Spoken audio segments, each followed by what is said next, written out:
January 5th, 2017, and this video is called Fukushima Google Maps, Asahi, Ghost Town Sunflowers. Now, this is in Chiba Prefecture, and this little outline is where that is at. Now, the one thing that is boggling my mind is the location of this. Now, let's zoom out here and take note where this prefecture is compared to Fukushima, and I'll show you.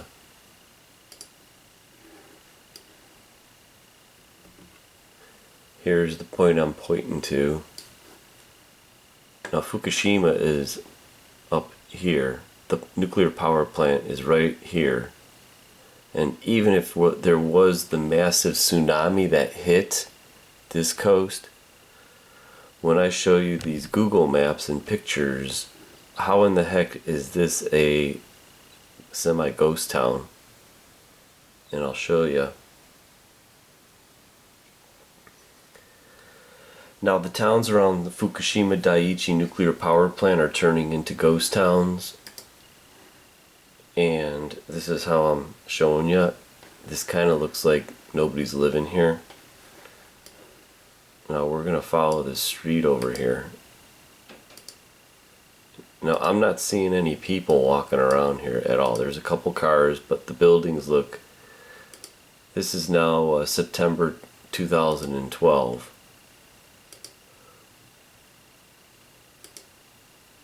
Now I'm looking at here, there seems to be potted plants. So there may be people living here, but you would think the Google car would actually have picked up some people walking around, and I didn't see or notice anybody. There's some flowers over there. Just do some quick checks for some mutations. Alright, let's pull back, and I want to show you this area that I found past these greenhouses. Let's cruise around the corner here. And this is the spot right here that I found interesting. Now see how it looks like there is some kind of pool in here. See this pool, but what caught my eye are these sunflowers. See these sunflowers that have been planted all around this area? I kind of find it interesting that there's barbed wire around it, and they don't really seem to want you going in this area here. But what's of interest is the sign right here. So let's zoom in onto the sign. See the sign right there?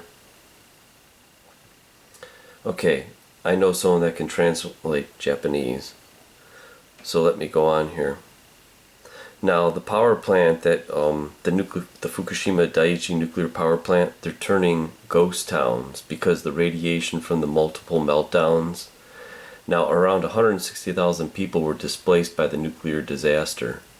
The unseen cost of nuclear energy is reflected in the deserted towns that are being overcome with weeds, taking back homes and highways. Abandon nuclear and you won't have to abandon your homes.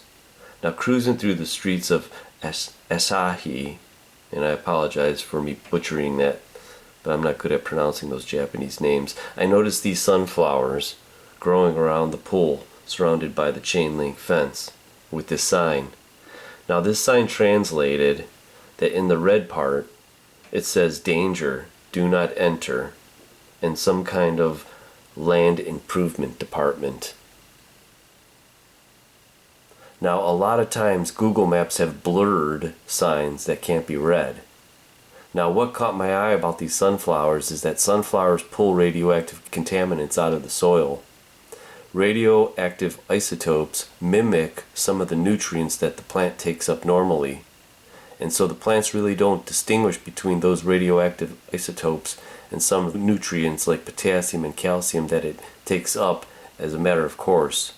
Cesium mimics potassium. Now, don't think we are any different when we are exposed to the same cancer-causing substances. You still have to dispose of the plant material, which makes no sense at decontamination. Maybe it's time to just abandon these nuclear cities. Typically the radiation doesn't kill the plant as it's happening. Now the problem is that the birds and creatures may fly off and move the seeds around, and that means the radiation will just be moved to another area. I guess that is nothing compared to the thousands of pounds of debris Japan is incinerating and letting migrate everywhere. What about the pollen, the bees, the trees? What is going on over there is mind-numbing. Now the birds eat the sunflower seeds, they fly the radiation to new locations, they poop the radiation-laced fertilizers in fields, the fox eats the bird, field mice and larger animals, ever concentrating, ever climbing the food chain until it reaches the top. Who resides at the top? Humans. Now things are not what they seem. Why in the heck is this city seem to be a ghost town when technically I don't think the tsunami hit this far? So maybe the radiation is actually a lot further spread out than actually they're letting on to be in Japan. Now remember, you really can't say too much about the stuff in Japan or you could risk going to prison for it. Now, maybe you know someone that lives in Chiba Prefecture. And now this is a street view from September 2012. So it's possible that there are people and this isn't a ghost town and it just seems that way.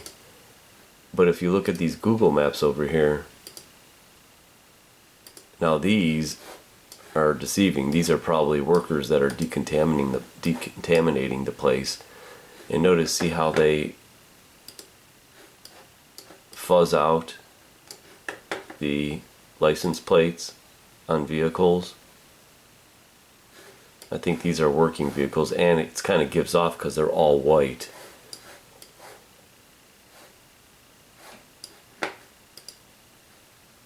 It's just bizarre how there's no life, no humans.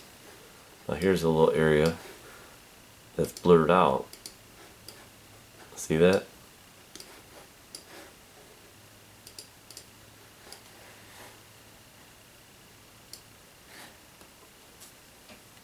They're hiding something. What it is, only they know.